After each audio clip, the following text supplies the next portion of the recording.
자, 이어서 증권사 리포트 보도록 하겠습니다. 오늘도 세 가지 종목이 준비되어 있는데요. 첫 번째는 휴젤입니다. 최근에 미국 법원 예비 판결에서 메디톡스를 기선제압했던 그런 종목이기도 한데 목표가 상향 조정되어 있습니다. 글로벌 빅3 국가에 허가 승인된 국내 최초의 톡신 업체다라고 얘기를 하게 되면서 향후 전망이 긍정적이다라는 관점으로 얘기를 준비가 되어 있고요. 두 번째로는 2차전지 쪽에서 소재 기업입니다. 포스코 퓨처엠, 안타깝게 목표가 하향 조정이 됐습니다. 참 70만 원까지 갔다가 점점 고점이 낮아지고 있는 큰 그림을 그리고 있고 최근에는 이렇다 할 움직임이 좀 없는데요. GM 쪽에서 포인트가 좀 있나 봅니다. 마지막으로 앞서서 뉴스에도 봤었지만 전력수급과 관련해서 흥국 F&B 나도 폭염 수혜주다. 시간의 단일가로 3.3% 올라갔었네요. 실적도 긍정적인데 폭염과 관련돼서 어떠한 연결고리가 있는지 알아보겠습니다. 세 가지 종목 부탁드리겠습니다. 네, 말씀 주신 대로 또 증권가의 개장 전 시각들도 함께 보겠습니다. 오늘도 세 가지 리포트 함께 준비되어 있고요. 첫 번째로 휴젤 함께 살펴보시죠. 네, 오늘 BNK투자증권에서 리포트를 냈습니다. 글로벌 빅3 국가의 허가 승인된 국내 최초의 톡신 업체다라고 평가했는데요. 이 톡신 레티보가 지난 3월에 FDA 최종 허가를 통과하게 됐습니다. 이후에 메디톡스 측이 제기했던 ITC 소송에서 지난 11일 승소하는 모습이었는데요. 이제는 10월에 최종 판결이 열리게 됐는데 여기에 대해서 상당히 유리한 위치를 갖게 됐습니다. 그리고 2분기에는 중국에 대한 톡신 매출이 성장할 것으로 예상되고 있는데 1분기 약간 부진했다가 분기별로 성장세가 관측되고 있고요. 필러 역시나 4월에 첫 선적을 시작하면서 분기별 실적 크게 증가할 것으로 보고 있습니다.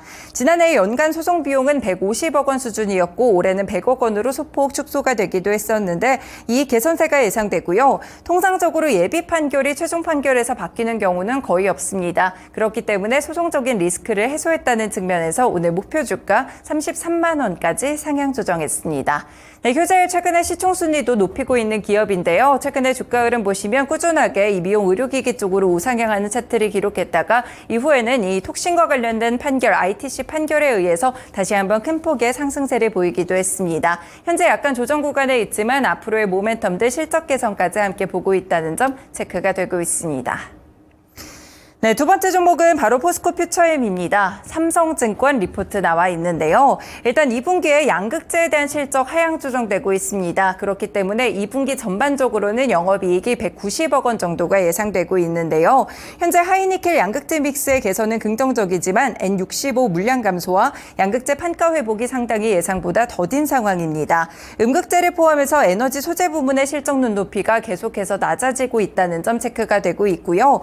그나마 하이니켈 제품의 출하가 견조한데 얼티엄 셀즈양 비중이 상당히 큽니다. 그런데 이 얼티엄 셀즈 플랫폼에 기반하고 있는 것이 바로 GM이고요. GM의 경우에는 6월 들어서 전기차 판매 계획을 좀 낮추는 모습들이 있었습니다. 결국에 얼티엄 셀즈가 연간 계약 물량을 전부 가져간다고 했을 때 고객사는 계속해서 재고를 쌓게 되기 때문에 출하의 지속 가능성을 체크해야 되는데요.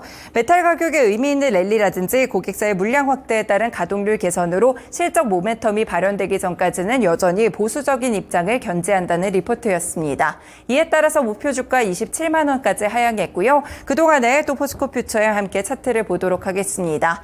네, 전기차 종목들, 2차 전지 종목도 그닥 좋지 못했죠. 약간의 등락 과정은 있었지만 결국에는 저점을 계속 낮추는 모습들이 진행됐고 어제장에서도 2차 전지 종목도 여전히 소외되는 흐름을 기록했는데요. 오늘 관련해서 또 인터배터리 관련된 모멘텀들 불거질 수 있으니까요. 포스코 퓨처과 관련된 종목들도 살펴보시면 되겠습니다.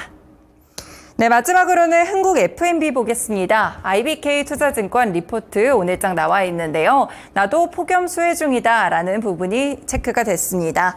2분기 영업이익은 53억 원으로 전년 대비 12.5% 증가할 것으로 추정되는데요. 무더위의 음료 수요 증가로 본업인 음료 베이스에 대한 판매 실적이 크게 개선되고 있습니다. 특히나 스타벅스 향으로 음료 베이스에 대한 납품이 크게 증가하고 있는데 지난 4월에요. 이 시즌 음료인 핑크 자몽 피지오가 높은 인기를 통해서 납품량이 상당히 많았다고 합니다. 그리고 5월에도 시즌 음료의 2개에 대한 원료 납품이 이어졌는데 올해 1분기부터 메가커피 과일 농축액 납품도 재개하기 때문에 결국 분기 실적에 기여할 것이라고 보고 있습니다.